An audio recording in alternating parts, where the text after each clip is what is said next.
Welcome back from your lunch break. As to start a bit easier, we will have a small case study from Lucidus.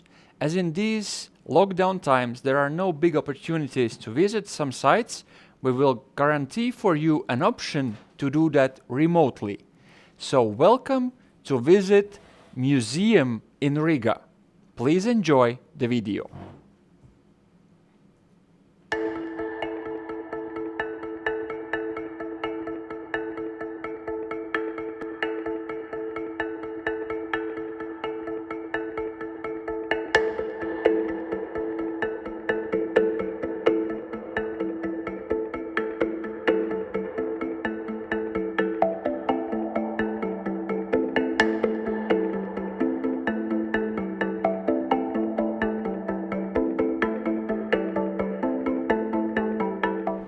Atrodamies medicīnas muzeja pagrabā, pašā sirdī. No šejienes kā pa artērijām iziet visi apgaismojuma vadība, apgaismojuma sistēmas un citas ēkas inženieru komunikācijas. Šeit dzīvo serveris, tur elektrobarošana. Tad turpinam ar tavu gaismu un pēc tam man avārija apgaismi. Aiziet! Apgaismojuma vadību medicīnas muzejā realizēta izmantojot osram un cēlienu sistēmu. Tas dod iespēju nevien izslēgt apgaismojumu, bet arī dimmēt un monitorēt. Redzēt, kas notiek ar gaismekļiem, zināt, kad tie jāmaina vai kas jādara. Veikt elektroenerģijas uzskaiti tieši apgaismojuma vajadzībām, kā arī sekot līdz gaismas ķermeņu efektīvai izmantošanai. Ēkā uzstādīt dizainam atbilstošu gaismas ķermeņu, kurš viegli izslēgt un ieslēgt ar slēdzi.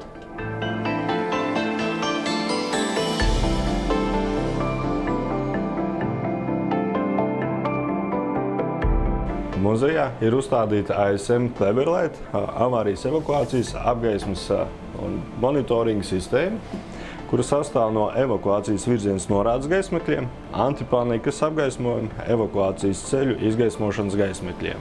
Visi gaismekļi avārija apgaismas sastāv no rezerves barošanas blokiem 1 stundas. Monitorings notiekās izmantojot gaismekļu standarta barošanas kabeli. Šāda avārija apgaismas monitoringa sistēma ēkas infrastruktūras apsaimniekotājiem būtiski atvieglo avārijas evakuācijas apgaismojuma eksploatācijas darbus attiecībā uz obligātām sistēmas pārbaudēm, laicīgi prognozējumiem remontdarbiem, iespējamiem gaismekļu un vai līniju bojājumiem, pārrāvumiem, kā arī paildzina gaismekļos iebūvēto rezerves barošanas avotu kalpošanas laiku. Iebūvēto akumulātoru kalpošanas laiks atkarīgs no pareiza gaismekļu uzlādes-izlādes cikla, kas ir reize 3 mēnešos. Monitoringa sistēma ne tikai atvieglo avārijas evakuācijas apgaismojuma reglamentētos eksploatācijas darbus, kas ietver ikdienas, ikmēnešu un ikgadējās pārbaudes, bet arī būtiski uzlabojot drošības pasākumus objektā pie iespējamām avārijas situācijām, ierobežojot iespējami izlādēto rezerves barošanas avotu skaitu, specificējot katra individuāla avārija apgaismas gaismekļa pārbaužu grafikus ar uzlādes-izlādes cikliem, kas iespējams veicot objekta specifikācijai pielāgotas monitoringa sistēmas programmācijas darbus. Papildus tām, objektā par ugunsdrošību atbildīgai personai ir atvieglota pārbaužu žurnālu uzskaites uzturēšana, jo monitoringa sistēma savos reģistros saglabā vairāk kā 3000 notikumu ierakstus, kurus iespējams gan klātienē, gan attālināti aplūkot un pārvaldīt, izmantojot standarta web pārlūku programmu. Kā papildus iespēja šai monitoringa sistēmai ir pilna objekta vizualizācija, kas sevī ietver pilnu objekta plānu ar elektrotehnisko ierīču izvietojumu un avārijas apgaismas gaismekļu aktuālā statusa vizualizāciju.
and welcome back to our studio. I hope that you enjoyed the videos and case study.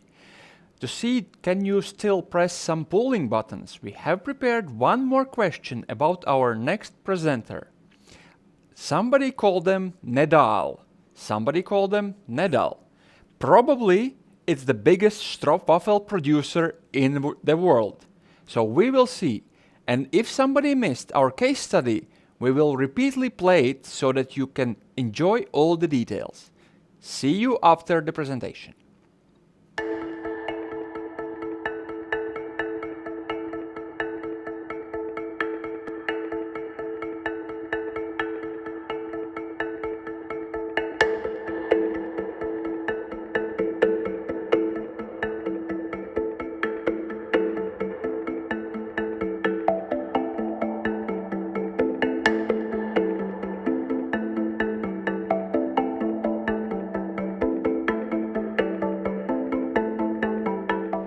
Atrodamies medicīnas muzeja pagrabā, pašā sirdī.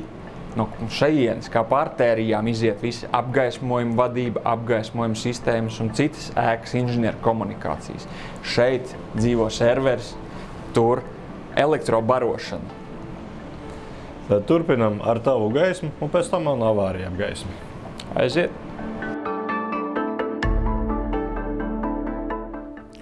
Apgaismojuma vadību medicīnas muzejā realizēt izmantojot Osram un Aluminium sistēmu. Tas dod iespēju nevien izslēgt apgaismojumu, bet arī dimmēt un monitorēt. Redzēt, kas notiek ar gaismekļiem, zināt, kad tie jāmaina vai kas jādara. Veikt elektroenerģijas uzskaiti tieši apgaismojuma vajadzībām, kā arī sekot līdz gaismas ķermeņu efektīvai izmantošanai. Ēkā uzstādīt dizainam atbilstošu gaismas ķermeņu, kurš viegli izslēgt un ieslēgt ar slēdzi.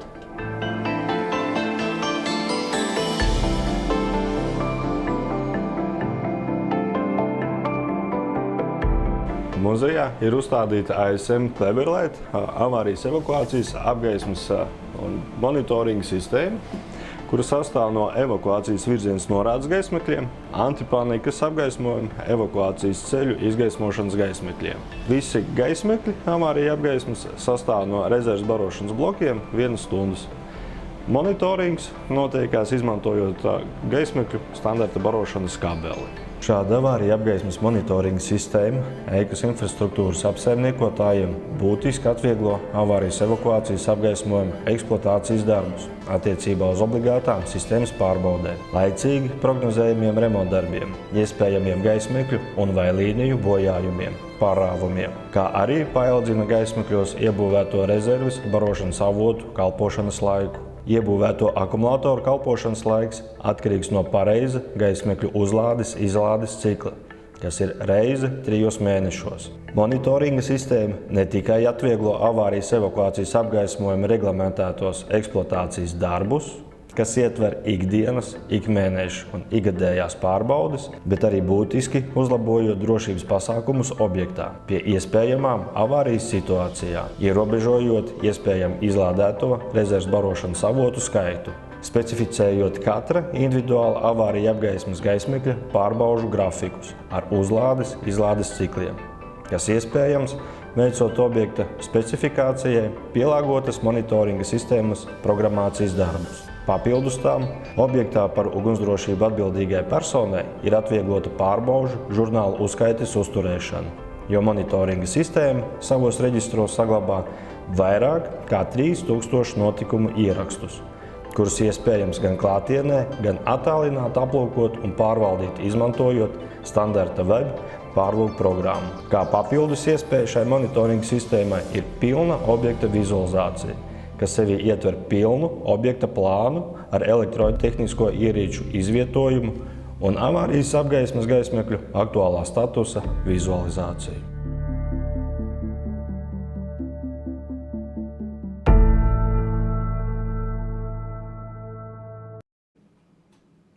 And welcome back to our page. We now have a connection from the Netherlands, the capital of football in Europe and the Orange Army. So welcome you. Hello. Hello. Good afternoon. Hello. So are you ready to start the presentation? Because we had a poll, what Nedal is really producing. And some of them say that you are the biggest producer of stroopwafel, but I think they are mistaken. So please explain. Okay. First of all, my name is John Pap, and next to me, My name is Gerwin Rutgers.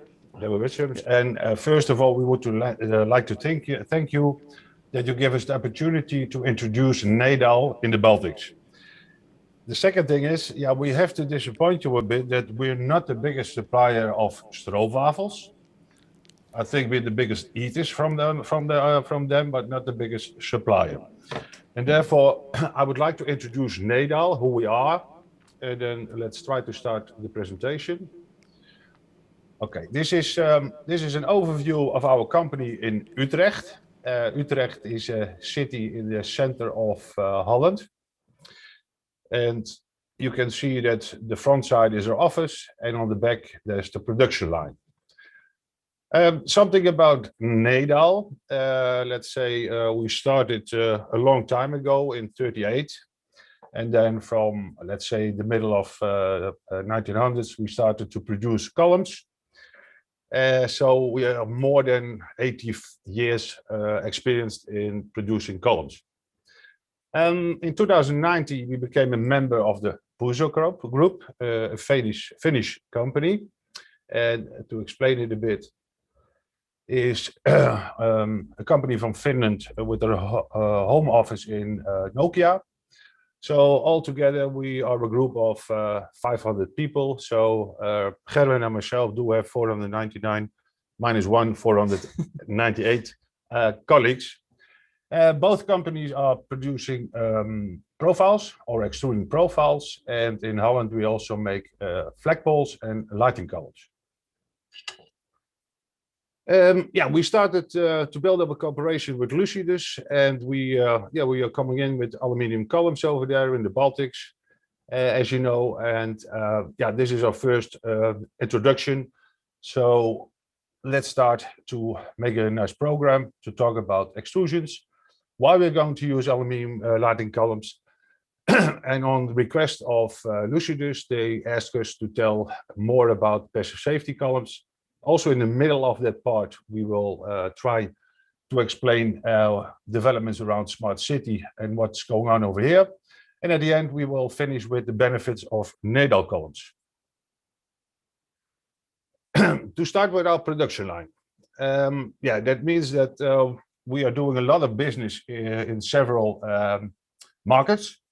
Don't know, Gerwin, perhaps you can explain a couple of them because you are doing all the business with them. Technical. Yes, we are active in the sectors which are mentioned over here. So the electrical and thermal sector for the substations, but also logistical systems. Then you can think of the crates for air carriers, also tents. So for the big events sector, the offshore, aluminium constructions in general, pumps. Fences, they are the products go all over the world, and cranes and lifting systems. And we will show some examples of the products we make with our extrusions in a later stage.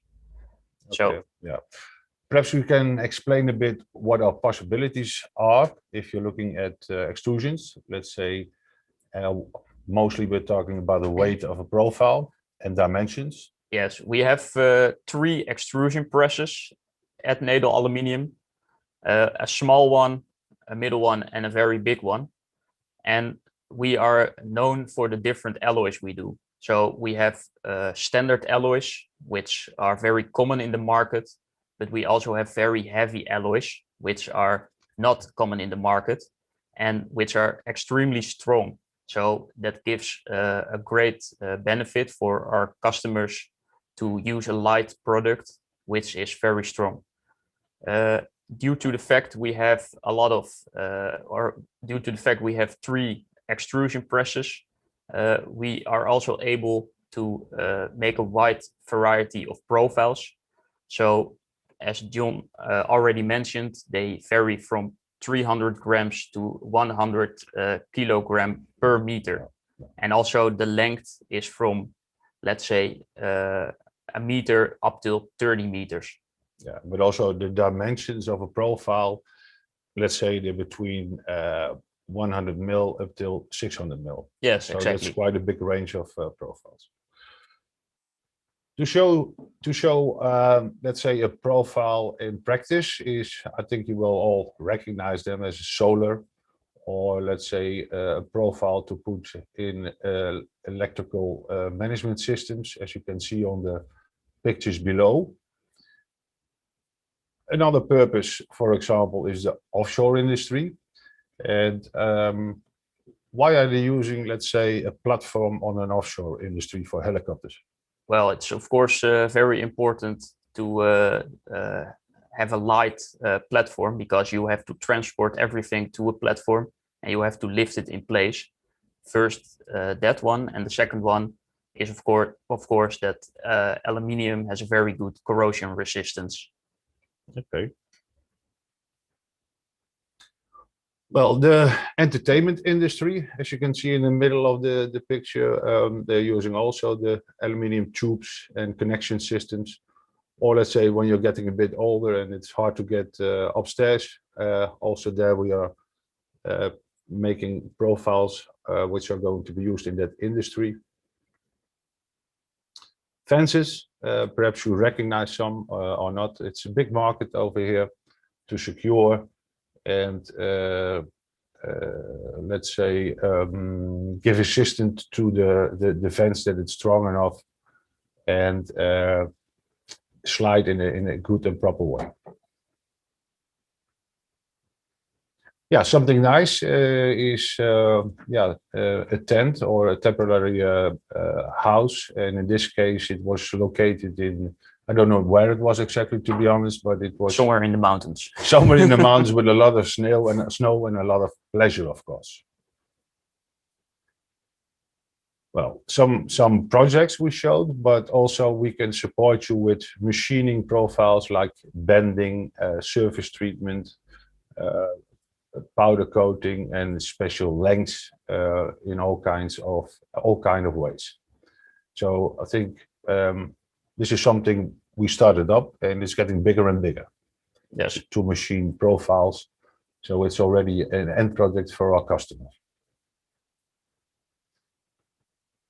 Well, after showing you our extrusion department and what we are doing there and about our possibilities we can offer, we have a business unit which is called the Lighting Columns Department of Nedal, Utrecht. We're close to the extrusion company because we need tubes, and after extruding the tubes, we are going to produce columns out of them.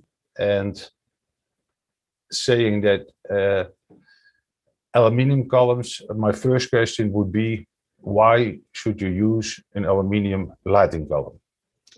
We have put some questions, or let's say advantages or differences compared with other material like steel, why to use aluminium columns. Now, the first one is, if you look at an aluminium column, the weight is less compared with steel. So let's say if you have a column of 30 kilos of steel, the weight of an aluminium column is 10 kilos. Don't know if you talk about, let's say, weight, if you talk about strength, Gerben. Yes, well, you might wonder, is aluminium then also less strong than, for example, steel? Well, that's not the case. Aluminium also is very strong, especially in comparison with its weight. So the weight is more or less 1/3 of steel, and the strength can be similar, but it's not always necessary to have such a high strength. But depending on the type of aluminium you choose, you can have a certain strength. Next to the fact that you can have a high strength, you will also take the strength of the material into account in your calculation. So put those two together, and then your construction will be fit for purpose. So it will be light and also strong enough. Okay. So that means that high or columns or big columns or dimensions can be offered. Yes, indeed.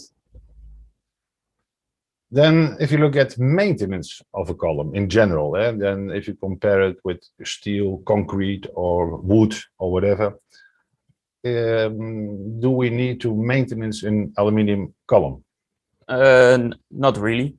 And because there is a natural oxide layer on the outside of an aluminium column, you don't need to let's say to coat it or to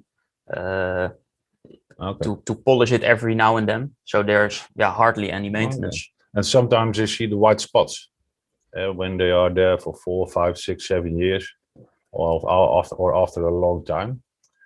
Is that something which is natural if you look at aluminium? Yeah, that's natural. So that it doesn't affect the functionality of a column. Indeed.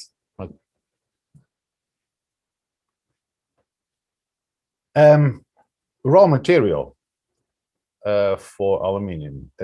I saw that there is enough if you look at let's say the possibilities of bauxite, which is the primary material for aluminium. So I think that we secured for the coming next years and further on that there will be enough aluminium. And mainly we are using one alloy or several alloys.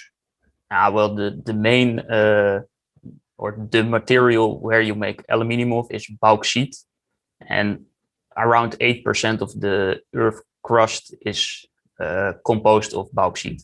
So there is enough material to make primary aluminium, but of course, it's also there because aluminium is quite new compared to some other materials. So there will be more and more material which also can be recycled. Yeah. Okay. Fair enough. Then recycling of aluminium. Yeah, it's recyclable and also very good because when you recycle the material aluminium, it doesn't affect the properties. So that means that each time you can recycle yes. Again. So after 100 years, 200 years, you still can use the same and it will material. Be better and better. And the other benefit is that recycling of aluminium. So once it's made, when you recycle it, it only takes a small amount of energy compared to when you make it for the first time. Okay, clear. We discussed a bit the strength of aluminium compared with other materials, and if you constructing it in the right way, you can make very strong columns. The properties of the alloy we are using is on a high level, but also there are more alloys. Why are we only using one alloy for aluminium column? Yeah, it's of course important for a column to have a very good corrosion resistance. In general, all aluminium alloys have that. So that's why we use a certain alloy. And what I just mentioned, it's also the benefit of aluminium is that you can make a nice shape of it. And if you take a too strong alloy, that's not possible anymore. Then you only have square tubes. Okay, yeah. Also nice, of course. If we look in an aluminium column, and we will see them later on in the movie, then they look very smooth and nice. That no weldings have to be done for an aluminium column. And but let's say if you would weld things on an aluminium column, what would happen? Yeah, it's of course possible to weld aluminium. So if you want something special, it's possible. Only the downside is that where you weld it, it weakens the material. So depending on where you weld, the material weakens. So that's so your advice would be not to weld on an aluminium column? No, indeed. Because you're losing the strength of the material. Yes, indeed. Looking at colors or surface treatment, then we know for an aluminium column, as you just told, it's not necessary. But what would you advise when a column is close to the seaside, for example? Yeah, what can be done is that you anodize a aluminium column, and then you put a kind of extra layer on the column to give it more or less an extra protection. However, it is not really needed, but most of the times it's done for an aesthetic point of view, and the same for coating. It's not a requirement, but you can do it for the aesthetics of the column. So not necessary, but let's say if you were installing columns close to the seaside, you would advise to put in a silver anodized column, so it gives more protection when sand is coming there with hard wind and so on. Yeah, that would be an advice indeed. Okay. Then another issue is, let's say we are very careful with durability and environmental issues, that no surface treatment is needed for an aluminum column, but compared with steel, I always see galvanized galvanized steel columns. As far as I know, that surface treatment will be gone in 10, 15, 20 years. Yeah, that's correct. Every the thickness of the galvanizing determines the lifetime of a steel column, and every year some of the galvanizing goes away, and that will go in your ground or your surface water. And that's not very good for the environment. It's not what we want. not what we want. Okay. Last point is that on request of Lucidus, they've asked us to tell more about passive safety, which we will do later on. But I would like to start to explain you a bit about the main shapes of an aluminium column. Mostly it's a cylindrical one or a stepped one with a bracket or a double bracket conical. So we have several possibilities, but more or less these 5 types of columns are the main shapes of a column in general. If we talk about a column, then always the most critical parts of a column are the door sections and the root sections. And why? And the reason for that is that when you are cutting out the door, you are weakening the column more or less. Another issue is the part which is going into the ground. You cannot see what's happening over there. So it could be that corrosion will attack, or let's say environmental issues will attack the root section, so you can see corrosion. We, Nedal, let's say, are securing, let's say, the door section and the root section with specific treatments, or let's say specific details. And perhaps you can explain it a bit, Gerwin, about how we are making the column more stronger after cutting out the door, and what we are doing to protect the root section, which is going into the soil, and you cannot see what's happening there under the ground. Yes, so what John already said is that the door section is most of the times the limiting section for the strength of the total column. Of course, it's very logic, because you cut out a section of a column, so there is a hole in the column. So you have a column with only one hole, and that part is then limiting your material savings for the rest.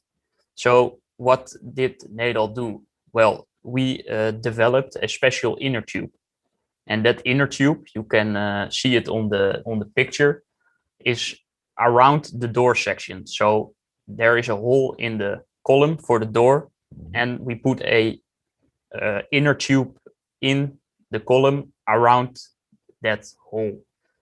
And what is so special about this inner tube is that it is expanded. So we put the tube in it and expand the inner tube to fix it to the outer tube. And then you might wonder, why is that so special? Well, what we just discussed is that welding is not advised on an aluminium column, and especially not around the door, because it weakens the material and you want it to be strong. So therefore we have an expanded inner tube, which gives the best results. Yeah, so that reinforcement inner tube, more or less, we are putting in to give more strength to the column. There's also a rail in it with sliding nuts and screw to connect your earthing bolt systems. And I think our door, perhaps we can explain a bit why we have 2 closing knocks in the door. Is there a special reason that we are putting in 2 instead of 1? I don't know if you can see it at all over there, but why are we putting in 2? I will tell you. The reason that we are putting in 2 is that you can close the door much better, much easier, and put it on the right position. Because after putting in your fuse box, there's less space to change the door position and to close it, and that's the reason that we have 2. So it's easier to close your door or open your door afterwards. Yeah, that's about our door section. There's only the door is connected, or let's say stays with the column, because it's a unique one, which fits quite well on the column. From the column, we're going down to a root section, which is fully isolated. Yeah, and what you see on the picture, and maybe it's not fully clear, but I will tell a little bit about it. Shall I show a root section? Yeah, let's try to show one. So this is the one. Perhaps you can explain it a bit, Gavin.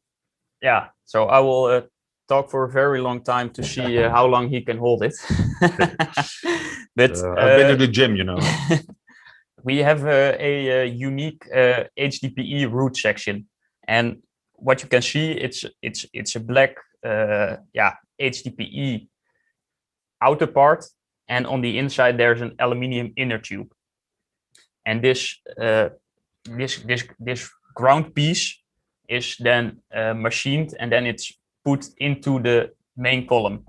And what is the benefit of this development is that the lightning column is fully isolated from the ground piece. So that is very good for your corrosion resistance. But that's not the only thing, because there is HDPE on the ground section. You don't need a mowing protector anymore because it's already on the column. So there is no coating, but a very solid HDPE tube. And when you have stray currents, so near tram rails, for example, or near trains, it doesn't affect the column. Okay, so in a nutshell, no corrosion on the root section. No. There is a strimmer, as you call it, or a mower protector integrated in the HDPE root section. Correct. Perhaps to explain it a bit, in this HDPE root section, there's an aluminium tube. What's the reason for that? Yeah, that's for the strength, because the HDPE itself doesn't have the strength. So okay, now clear. Then okay, that. I think it's clear what you are explaining, Gerwin. And I think with this, we have a very unique root section, which protects the column against a lot of chemicals, or let's say situation where there is a lot of I would say poison, but it's not the right word, but chemicals in the ground. Chemicals in the ground to protect the column for a long lifetime. Now I put this one away, so it's standing. Thank you very much for your explanation for the root section and the door section. I want to tell you a bit what the possibilities are at Nedal, let's say, looking to a program of columns.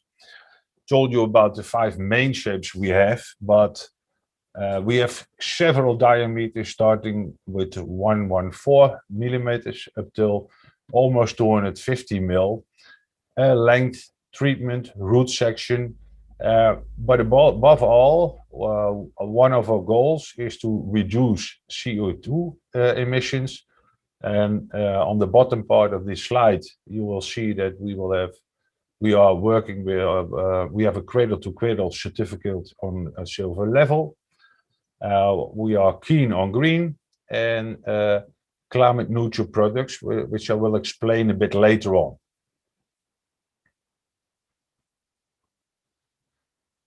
Columns. Where are the columns mostly used? Let's say that's highways, motorways, industrial areas. We are using columns for not only for lighting columns, but also for traffic signed columns, smart city columns, which we will explain a bit later. Or let's say areas, and that's a big advantage of aluminium columns, areas where it's not allowed to go with a truck or places hard to go with a car. And if you look at the weight of an aluminium column, it's much easier to install it by hand. If you talk about the 4 or 6 meter column, it's easier to install it by hand compared with, for example, a steel column. I want to share some nice projects we did. This is one in Portugal in an area of sports. So when you're running around, you're safe under the light of a column of Nedal. This is a project for a railway station. Nice thing to do. As you can see, we're also putting on 4 brackets instead of 1 or 2. So a lot of possibilities to construct an aluminium column of Nedal. Another one is, and you will recognize the UK, in this case London, is let's say maintenance, and then not the maintenance of a column, but for example, the maintenance of a lantern. That our partner in the UK has a system, a hinge system, which you can do by yourself to hinge the column, to do your maintenance or whatever you want to do on a column. Easy to install, I must say very easy to install and to use for maintenance if you need to be there. It's not only aluminium. We told about surface treatment that's not needed, but sometimes an architect wants to have another visual aspect on a column, that you can use a wood, but also wood needs more maintenance. We can use an aluminium column and make on a special surface treatment, so a column looks like a wooden column, which is not, because it's an aluminium column. Solar, a standalone. Later on, my colleague Edwin Meerbeek will tell a bit about smart cities, standalone columns and charges. So this is an example of a standalone column with a solar. Light is there when you need it. No infrastructure has to be special made for these types of columns. This is an example of Morocco, that how looks a drawing, and what's the actual situation if it's installed daily or at night. Nice thing, area in Morocco around the seaside. So nice to do and to show a bit from drawing up till finished project. Now, this is the slide where we start with passive safety, part 1. And this is something Gerwin is going to explain. What are we doing? If you look at passive safety, what is a passive safety standardization or a norm? What's a passive safety column? What does it mean? What are the possibilities? And why are we doing it? Yes, so I will take over then. You take it. Yeah, so what is passive safety? It's when you know it, what it is, then it sounds very clear to you, but is what you see on the picture, is this safe? So a very expensive car hits a tree. Is this safe? Yeah, I want to add something to this, Gerwin. This is not a company car, eh? No, it is unfortunately. Okay. This looks more like our company car. This is more a company car. Or is this safe? So you see the car with the column below it. Well, what's the reason that they are using a car like this and not a car you see at this moment, like for example the Tesla or something else? Yeah, that all has to do with the requirements from the standard, which is determining the passive safety rating. Okay. But I will explain somewhat later on this. Okay. Yeah. So what is passive safety?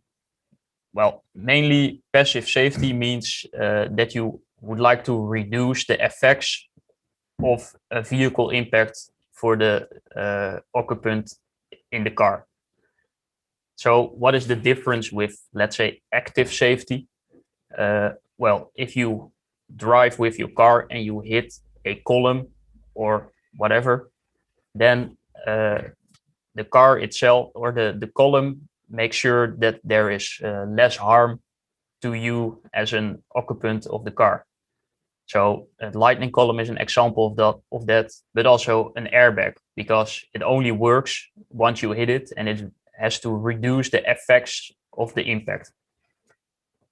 So, and what is active safety? Well, that is more to prevent an accident. So for example, your ABS system in your car, so the anti-lock braking system, that's an example of it, or signposts next to the road to warn you, so to actively prevent an accident. So, but that means, Gerwin, that passive safety tests are looking what's happening in the car. Yeah, for the persons in the car. The impact of the driver, or let's say the people exactly. who are in the car. Exactly. Okay.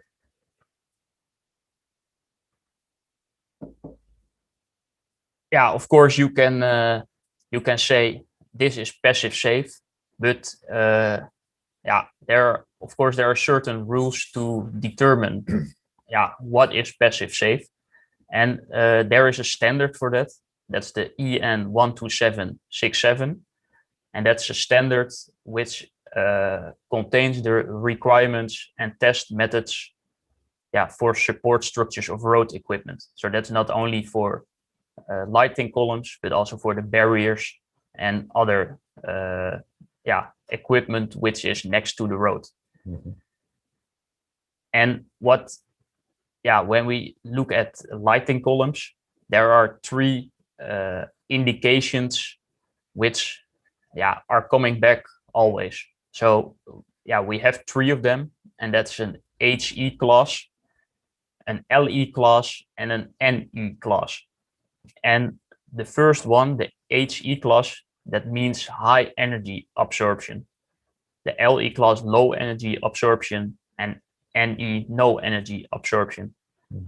What's the most used version of those? The NE class is most used. Okay, but And that's in general for Europe, or is that locally decided to use an NE, an LE, or an HE? yeah, this is mostly locally decided by the by the government, I think. But I think Okay. you know more about I where know a it's bit, decided. a bit about it, but it's always confusing, to be honest, that a lot of people that are talking about an HE, an LE, or an NE, but if you ask the question, why are you using it? It's hard for them to explain why they are using that.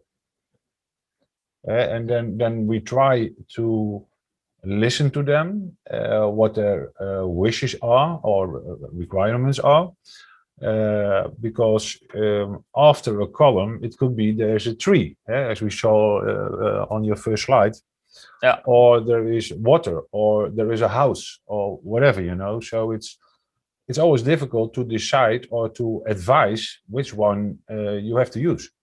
That's very difficult, and Yeah. also for us, of course, as a manufacturer, to to make a safe column. Well, to dive a little bit deeper into that, Okay. maybe also to answer your question, and I think there are more people who are wondering, what is the main difference between those three classes? Well, we just thought that you have three classes with high energy absorption or no energy absorption. So maybe this makes it a bit more clear. So if you do a test and you drive with 100 km/h against a column, then the exit speed is measured after a certain distance, which I will show later. And depending on that exit speed, the energy absorption is determined. So, for example, the 100 km/h, if you drive against a column and it it breaks it slows down. Will collapse. It slows down your car due to the collision, and the exit speed is measured below 50 km/h. Then it's an HE column. But on the other hand, if you drive against a column and it can go through it more or less, then it's an NE column. And what is best? So that's hard and depends on the local situation over there, what to advise or what to use, I think, mostly. Exactly. That's okay. Well, we call this part one, and believe me, part two will be much nicer, because you see a lot of full scale crash tests and all kind of spectacular issues. For this moment, we said we will have a small break, because I've asked my colleague, Edwin Meerbeek, and he's an expert if you look at smart cities, development around in that area. Let's say what we see, what's happening over there. And we made a movie of around 10 minutes. So I don't know, and I have to ask over here can we start up that movie? To share our thoughts about now, but also about the future and what will happen in 12 or 24 months. If you look at 5G, if you look at charging your car, your bicycle, or all kind of smart things from your telephone, which the previous presentation of Nico was around, what you can do with a smartphone. So let's have a look what Edwin can tell us about smart cities and development.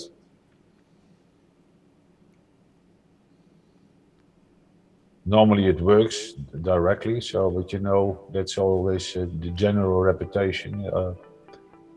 So my name is Edwin Meerbeek, and I will tell you something about Smart City and what the goal is for Nedal to develop these kind of columns. We have a knowledge about columns, not about 5G or 4G or whatever. And these columns are kind of a subject here in Holland, because governmental people think that they can easily put anything what they want onto the column, but will it still be safe? And that is where we are.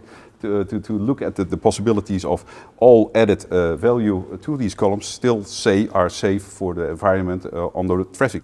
Let's talk about smart city. What is smart city really? Smart city could be something easy, quite simple, like when you drive on a bike and you drive down the road, the light will be brighter at the moment that the bicycle is within range of the light column. So you feel more safe. That is an easy form of a smart city, but it can also be further, more than that. For example, when you add communication transmitters on the column, you can easy connect with all kinds of types of cars and people and all kinds of other equipment to make certain decisions and manage them, for example. Will a light column still be a light column? That is the main question. For us, we would certainly want that to be, because it's easier, just an armature and a cable. But from other levels, they are looking into these columns as an object where they can put their transmitters and other possibilities for smart city solutions. What is smart? Is LoRa smart, so the bicycle with the brightness of the light that is put down on the road, or is it communication? The nice thing of the column is that they are already in the city. Here in Holland, the problem is that there is no power on the light column on the day time, only in the night. So the infrastructure has to be provided with another solution on power. But when you have that, you can add easy communications, cameras, or you can measure the environment for pollution or city management. We make columns, and everyone wants to be in our column. Because they think it's easy, it's accessible, it's got a door, so you can put something in, but it has to be safe. And these days the columns are managed by central systems with power supply through cabling, etc. But when we look at the possibilities for managing light on the columns, you have different types of communication with the column. It's wired, or it is on frequency based on LoRa, or it is on 4G or 5G. And when we look at the possibilities of 5G, why it has to be 5G into the column, not 4G or 3G, and I will explain that later, but we'll bring 5G more than what we have today. Yes, and that is the question about the solution providers for the technology that are Ericsson, Nokia and Huawei, that have solutions on high-speed communication, but they have to get it into the town. They have to get it on columns. They have to put it on buildings. Not too high, not too low, but somewhere in between, and the light column is a perfect base for that. And what brings 5G then? For example, you can get more speed into your data. And for example, when you have an accident at a crossroad where the light will be red, so no traffic can pass, you can also rearrange the traffic in your city to other roads, for example. And with this data, what they expect is that you can easily manage your town better than they do now. As an example, the Tesla, everyone knows it, and it can drive autonomous. And when you're driving your Tesla on the highway, it can see the road signs, it can see the white lines on the road, and it can see also other cars with cameras, but also can interact with certain communication systems to other cars. So it's safe to drive autonomous with a Tesla on a highway. But when you go into the city, it's a complete different story, because there you don't have white lines on the street, or you have other signs, or there will be no signs, or they are not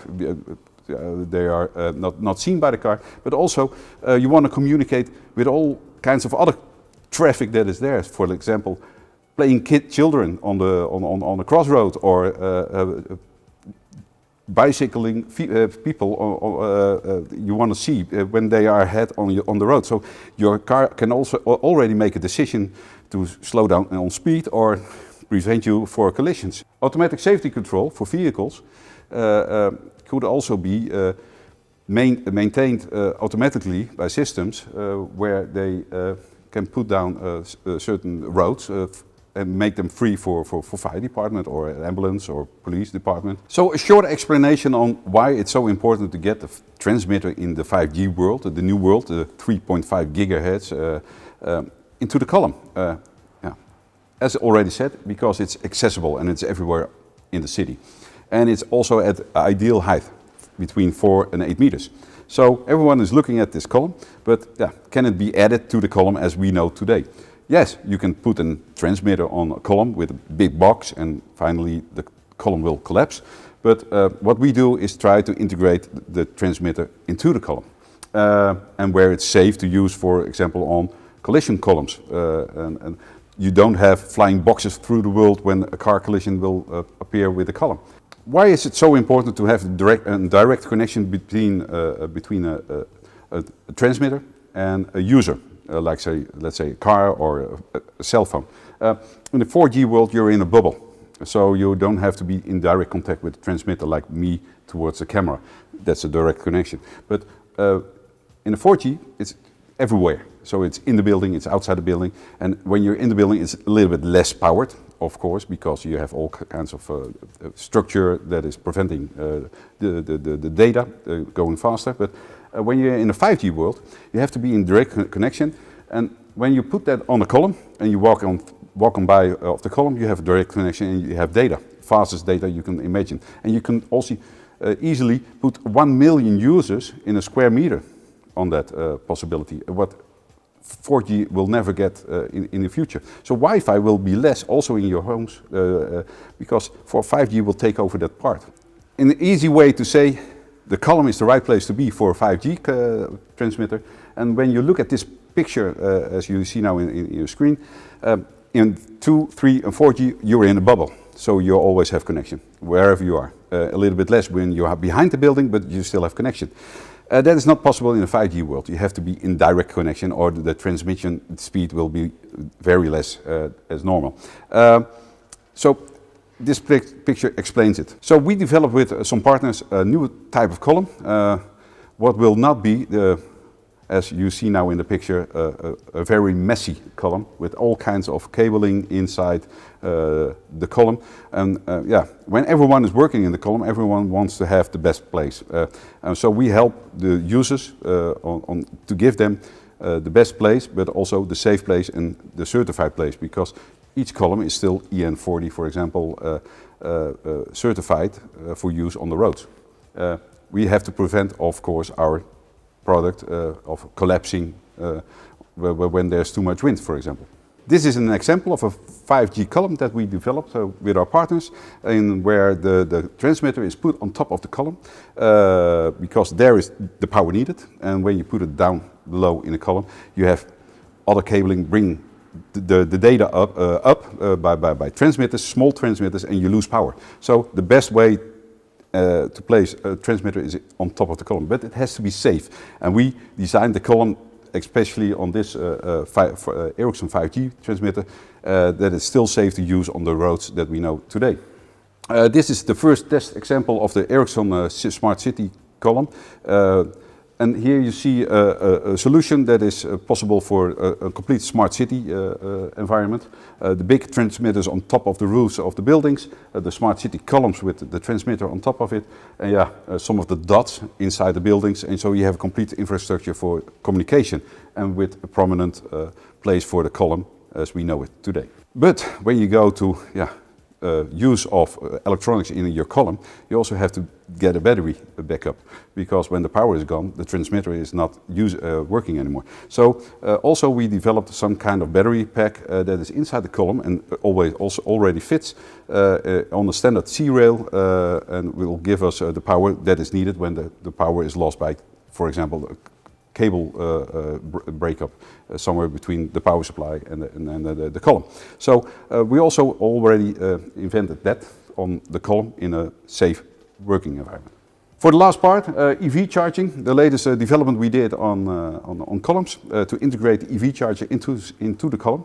What you see these days is complete boxes from Shell, yellow, total red, put into the city as an asset. You see also, that brings a lot of diversity on the road, and that is what a lot of cities don't want.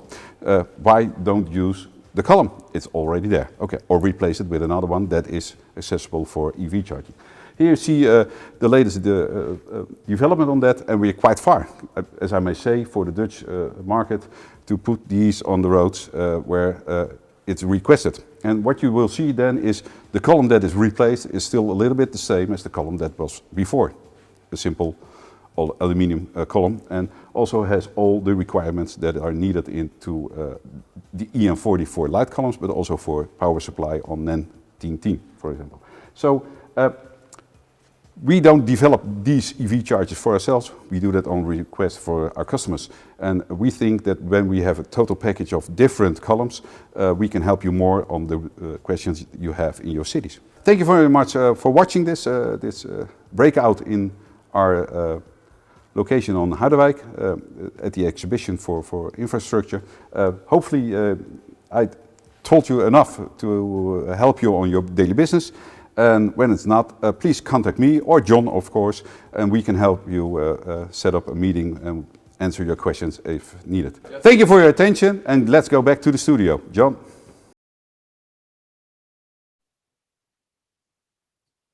Yeah, I think we're now back again. Who can confirm it? Yeah. Yes. Okay. Thank you very much, Edwin, for your clear explanation. So we can see that a lot of things are going to happen, not only in Holland, not only in Europe, but all over the world with 5G, perhaps 6G, 7G, and all kind of things. And I think our column is ideal to put in a lot of management systems. Also, in the presentation of Edwin, you saw that we have the possibility to put in several management systems. You always can change them quite easy and quite quick. So your drones can fly, your light can go on and off. You can give the instructions that you are coming home or whatever. So a lot of things are going to happen in the near future. Saying this, I want to give the opportunity to Gerwin to show all the full-scale tests we have done to make LEs, NEs, HEs, or whatever. And after that, we will come back. So let's say enjoy it, and let's have a look, Gerwin, what kind of nice things you have to tell about passive safety columns. Yeah, we already talked a little bit about it. And to give a better feeling of what is happening with a passive safety test, we have some movies, and we first want to start with the 35 kilometers. Well, question before you start that movie. Why are you testing 35 kilometers an hour?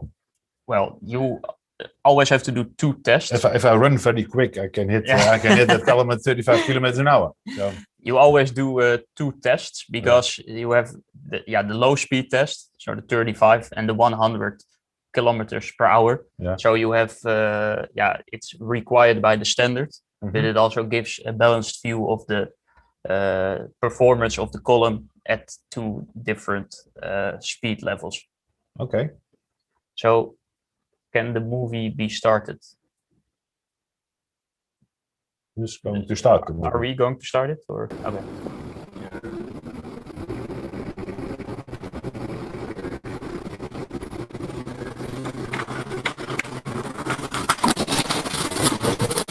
So this is the 35 kilometer hour test. Yes. Oh, that's the same car we saw before. Yeah. So let's play it another time. So what's happening now? Because the car is coming from the right side? Yeah, so the car comes out of the hall with 35 kilometers per hour. Hits the column and drives slowly further. This is how it has to be? It was the goal or not? This was the goal for this column. Okay. Now, one last time. We are doing this in Holland by ourselves? This is done in Holland. Yeah.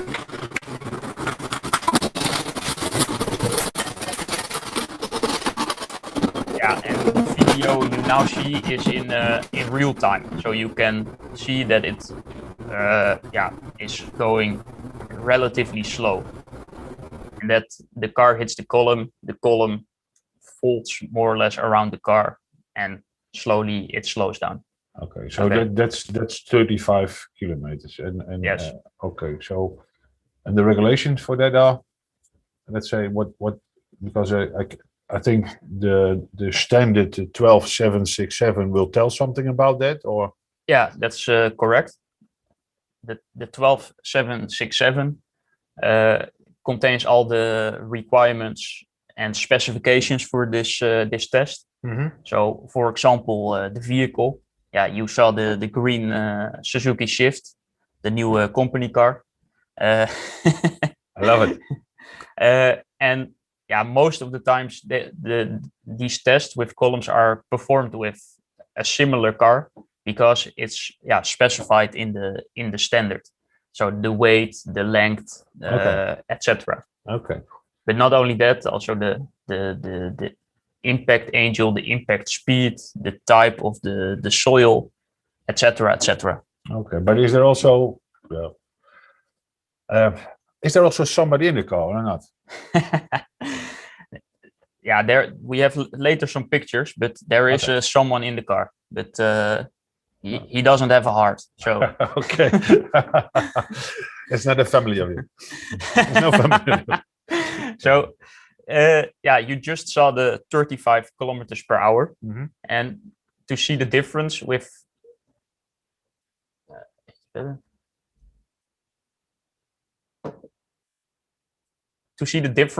a high speed test, we're now going to see a 100 kilometer per hour test on real time. Okay, that means it comes still out of that same location, out of that hole, but now instead of 35 kilometers an hour, it will go and run with 100 kilometers an hour. Is that exactly 100 kilometers an hour? That's exactly 100 kilometers per hour. Okay. Yeah, there can be a small deviation, but that's not a lot. Okay. But it's also done by another company, yeah? Let's have a look.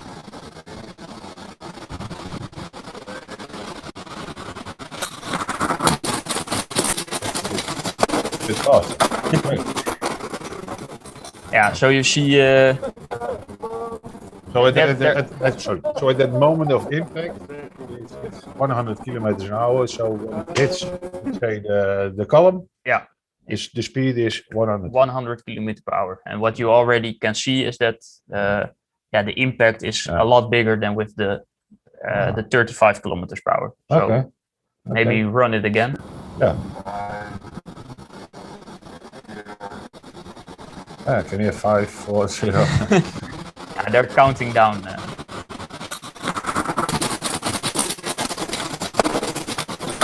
So what you see in this video is the car hits the column, and it can more or less drive through it. So do you have any idea which absorption class this will be, Sean? No idea, but I think you're going to tell me. Well, as you can see, the car goes through it quite easily. So it's an NE class, so a non-energy absorption class. So maybe one last time, and then we'll go back to the presentation.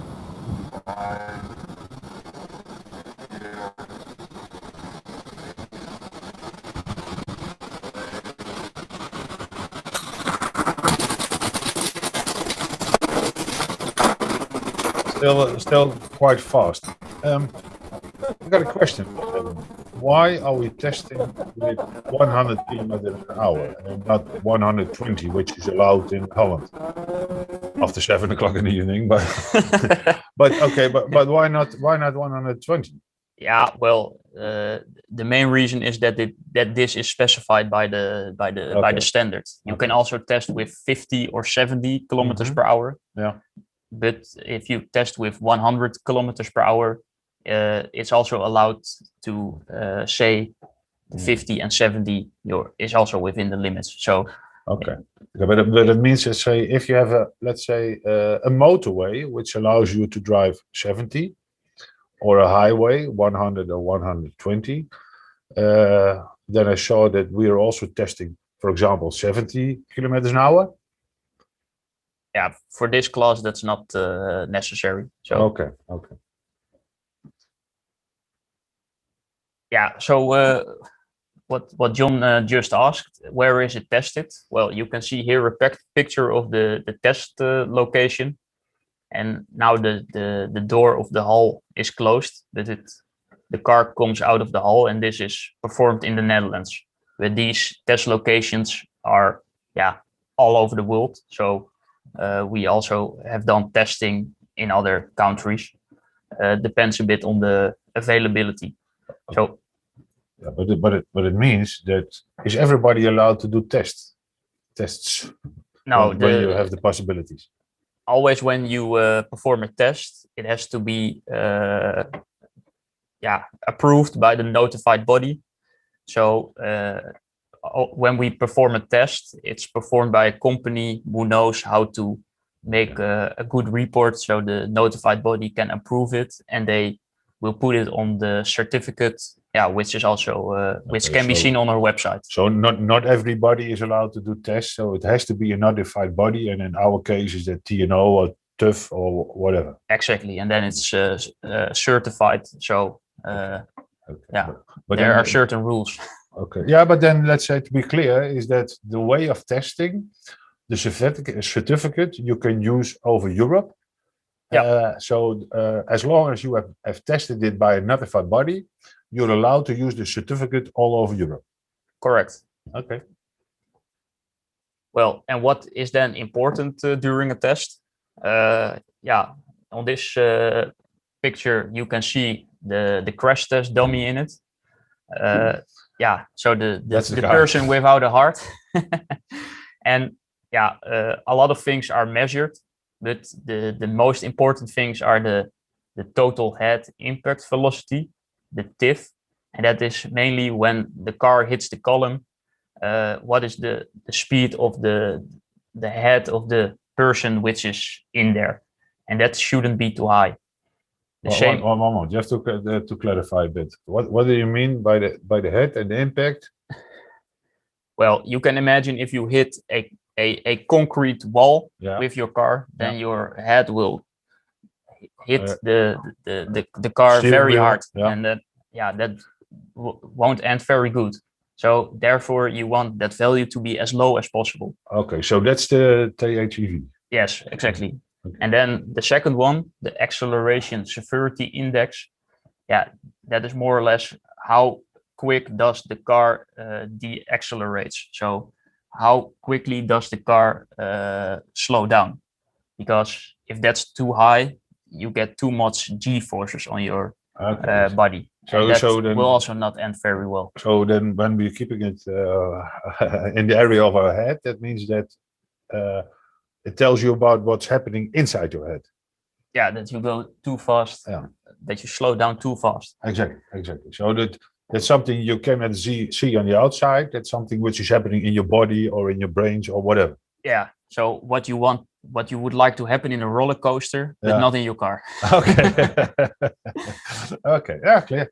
And then the third thing is the exit speed, which I already mentioned earlier, that determines the speed after 12 meters. So after the impact. After impact. So you see the column, and then there is 12 meters further, there is a small measuring point, and there the speed is measured what it is. And as mentioned earlier, that determines the main classification HC, NE, or LE. Okay, but it means that nobody looks anymore after 12 meters what's happening with the car. No. So we're only focusing, if we look at the EN 12767, on the impact speed, and let's say what's happening 12 meters after the impact, and not after 20, 30, or perhaps 50 meters. After 12 meters, and then everything can happen. So that means that when a tree is there after 12 meters, then you have a problem. Then we have the Ferrari again. Exactly.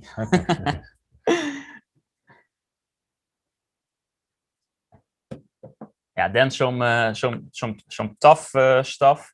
but I will keep it short. Yeah, as mentioned, you have the standard, the 12767, and 2 years ago it updated to a new version. So what you had in the old version was you have a classification like 100 NE3. On the next slide, I will tell you where the values are for. But for the same column, you have a new code, which is 100 NEBX SE MD0. So it sounds very difficult. But let's try to get it clearer, Kevin. That when I was over in Riga, I saw a lot of documentation out of 2007, 2004 with a remark, or let's say the 100 NE2, NE3, and so on and so on. Between then and now, the standardization is changed with a lot of numbers. Why have we changed that and not keep it easy and smart? Yeah, what you can imagine is that if you drive against a column, for example, an NE column, the values I just mentioned, so the head impact velocity, it will be very low. But if you drive against an HE column, those values can be very high. But it gets the same classification for both NE, HE. And what they did with the new code, they changed it and they added some extra numbers, what you can see, for to make it more clear what is tested. More in detail, detailed explanation. Yeah, exactly. So you can see it over here. Okay. So what was the code in the past? 100 NE3. So the 100 was the speed class at which it was tested. So it can be impact, 50, 70, 100. Then NE, so how much energy does it absorb and how safe is it? And it ranges from 1 to 3, where 3 is the most safe for the vehicle occupant. Then in the new code, it's a little bit changed. So the 100 is still there. The NE, HE, LE is also still there. But after that, the values are changed. So the safety class for the occupant is now A, B, C, D, or E. On the next slide, you will see a little bit more about that. Also, the backfill type, so what kind of soil is there, is specified. So it can be standard or rigid. How do you know what type of soil there is in a local area? Do you have to test that, or is that always a standard? I can understand when you have a rigid foundation, it's let's say easy, but if you have soil, you have different possibilities. Yeah, well, what is specified in this passive safety standard is a soil type which is between some limits, and you can compare that with the soil in a country. So when you have rocks or very soft soil, that is more or less the only way. Otherwise, you have to do measurements on the ground. But okay. Yeah, I think because if you have got several possibilities for types of soil, for me it looks hard to decide. Okay, if you have a certain soil, what safety column do you need to put in or to install? I don't know.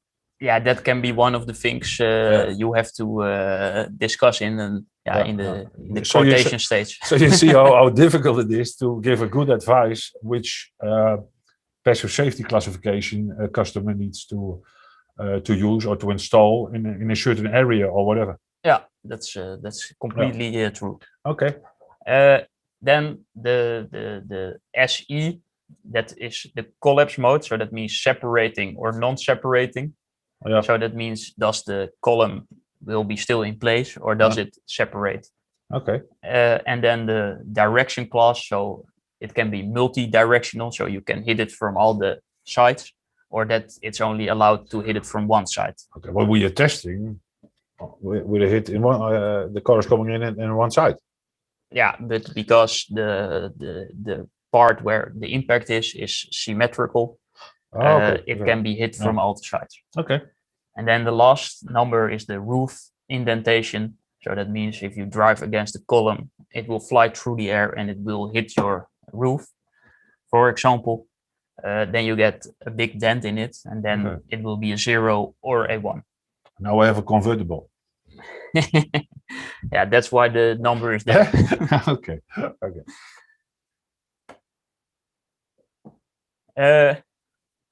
Yeah, as just shown, there are certain numbers for the safety class of the occupant.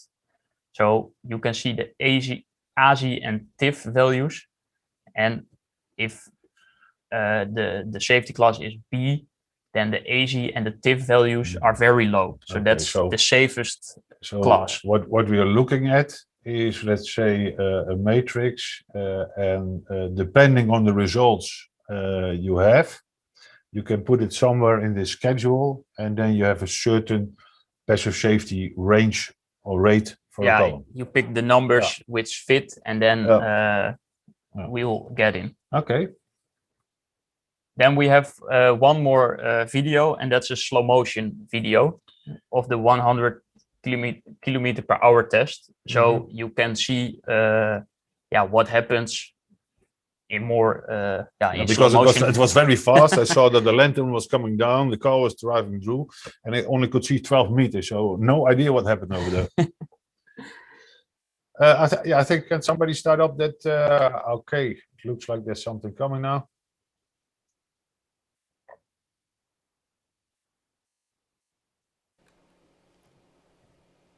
So, can you start up the video, or there are some issues?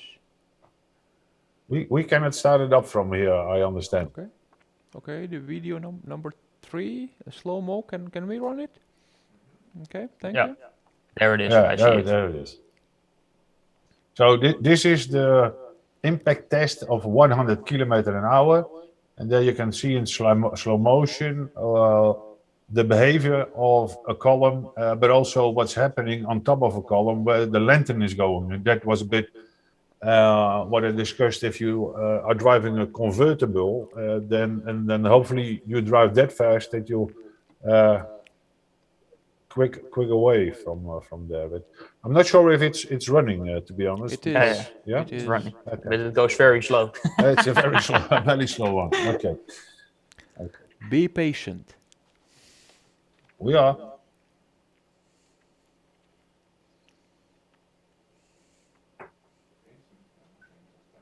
I think we can take a stroopwafel now, Gerwin, because it's a very slow motion movie. Yeah. I was just telling that we're not selling stroopwafels, but aluminium columns, but I'm not sure.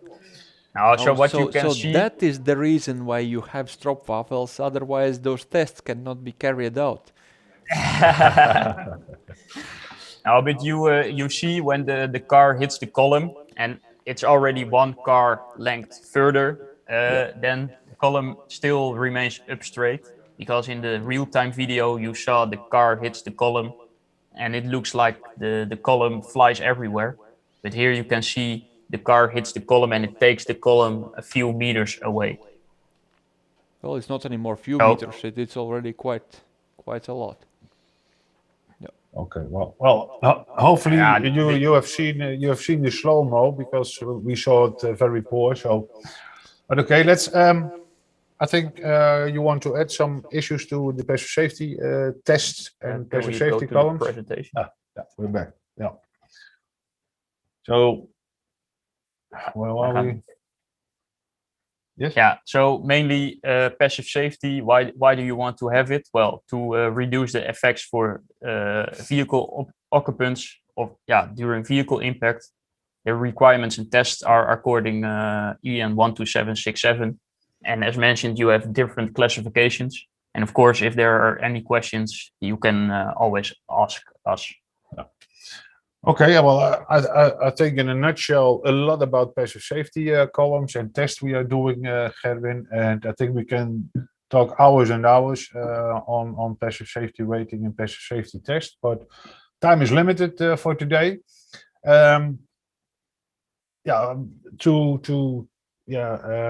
Let's say we try to explain a lot of things about aluminium columns, what Nedal is doing. We're a proud company. We're working very, very hard on certificates and qualifications. Couple, you see them over here. All our columns are approved by a notified body. Yeah, just a quick summary of what we think the advantages or benefits are for the Nedal columns is summary over here. And I think with this last slide, yeah, we are almost there. If you look at our time schedule we have had from Lucidus, so don't know if there are questions or let's say things you want to share with us. Oh yes, there are some questions, so be ready for that. We have one question from the audience. So, but while they prepare, I will ask you one question which was before that, and this is about the IP rating of the closure or of this opening. Is there some IP tests for that, for the water and dust? Yeah. Do you want to respond, Gerwin? Yeah, it's specified in the EN40 standard, so that's for the mechanical strength and all the other parameters, and that's also tested and approved by or notified body. To add something that we have done tests. Your IP is telling you about water resistance or getting in with a small part between the gap of a door and column. Yes. And I don't know out of my head, but we have a certain rate for that. And we have tested them. So yes, we have done. Okay, thank you. But then we can answer this question afterwards. So we will have the question from the audience. Please listen. Here. Yes, the question is, who is asking the question? Edgars, can you ask the question?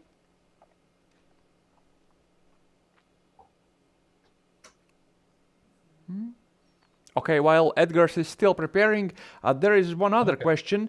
Do you have a special surface treatment to offer, like anti-graffiti treatment or something, so that no graffitis could be applied to the pole? Is there some coverings for that? Yeah, good question. There are special surface treatments, which we are not doing. We outsource them. Okay. That means that we will bring the column to a powder coater. He has special powders which he can put on the column. So anti-graffiti or let's say graffiti putting on it is limited. And if it's there, you can easily remove it. Okay, thank you for answer. And there is one more question. The question is, do you offer also folding poles? Have you the poles that can be folded down? Hinged. Or you mean hinged? Yeah. Yes, the hinge poles. I showed them in the presentation that our partner in the UK has a perfect system for that. So let's say on a height between, let's say 3 and 8 meters, they have a system you can put in a column, or they will put in, and then you can hinge your column quite easily. One person can do it. We can send over, if you want, let's say a link to a YouTube movie or video, which you can see how easy it is to do maintenance on a column. Okay, thank you for this answer. And then there is one more answer from the audience, and this is about the foundations.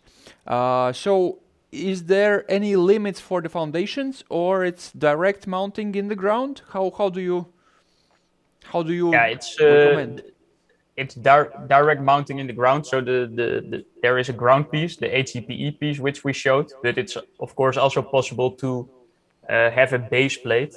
And then, we don't supply the concrete foundations, but you can have a column with a base plate, which you put on the foundation. And normally it's absolutely not necessary to put an aluminium column on a concrete foundation. 70-80% of the columns are installed into the ground, and that's why we developed that special HDPE root section, so no corrosion can happen over there. If there is a situation that the foundation is there, still already in the ground, you can put this HDPE root section into that pot. How do you call it? Pot. So that's an issue even when water is there. And of course, we can put a column on a base plate, and you can put the base plate on your concrete foundation and install your column. Okay, perfect. Thank you for the answer. So it's much easier for everybody. No need for foundation. Just install it directly in ground. And now, can we have a question from Edgar's? Is he connected now? I don't see our technical team. No. Okay. So there is one more question, and this is about efforts to reduce CO2 emissions. So how do you look on that? We Nedal feel we have the responsibility to reduce emissions. I think we all agreed in Europe that in 2030, 2040, we want to reduce as much as possible. So we have made a footprint, I think out of my head it was 8-9 years ago, to work and reduce CO2 emissions. That means that we are using recycled material, only recycled material for the aluminium columns. We are reducing on consumption of electricity and gas in our company. So we have 4 or 5 issues we work on each day, each month to reduce. At this moment, all our columns we are producing, selling and supplying are made out of remelt or recycled aluminium. That's 100% in our production. But still there is a very small part of CO2 emissions, and that part we are paying off, let's call it like that, in a project out of Europe, so that we are allowed, that we can say and we can prove by a certificate of the notified body that all our columns we are supplying are climate neutral, so 100% without any CO2 emissions. Okay, thank you for answering on this one as well. So we are also you are also a very green company, as I understand. Yeah, we have the responsibility to reduce, and I think aluminium is special when you're using it the second time in the second life cycle. You only use 5% of energy of the original consumption of that energy. So it's a perfect material to use each time again. I think, Gerben, you also told that 50 years, 100 years, you can use it again and again without losing any mechanical properties. So let's say the strength of the aluminium will always be there. Okay, we have one more question. Just a sec, I will receive it just in a minute, I hope so. Okay, and the question is, how do sliding nuts work? What are the advantages of them? I think that you can explain that, Gerben. It was maybe not very good visible on the picture in the presentation, but in the aluminium tube, it's very light. It's getting difficult. You can see the inner tube, and there is a rail in it, and in that rail, you have the sliding nuts. And what you do with them is that you put your fuse box on it, and you can position it where you want. And because of this rail with the sliding nuts, so the position is not prefixed. It's not prefixed. You can change it according to the needs. Yeah. So you can see this. I don't know if you can see it there, but yes, the sliding nut is now here, and then you can slide it. Even between and above the door section, you can move your sliding nut. Okay. Because the inner tube is there, the reinforced inner tube is still there, above and below the door section. Okay, perfect. Thank you for the very visible and good answer. Thank you for your presentation. I think it was very useful. And in case you have any more questions from the audience, just please send us and we will then discuss with Nedal. So thank you. And now you can go and enjoy the stroopwafel. Thank you very much, all over there. and believe me, it tastes very, very well, even if you warm it a bit. Yeah? Of course. So, and now we here in Riga, we are also going on a small break because I have to enjoy my stroopwafel as well. And we'll be back in few minutes with the last presentation today from FLIR Systems. Thank you very much. Thank you very much. See you after break. Thank you. Presentation from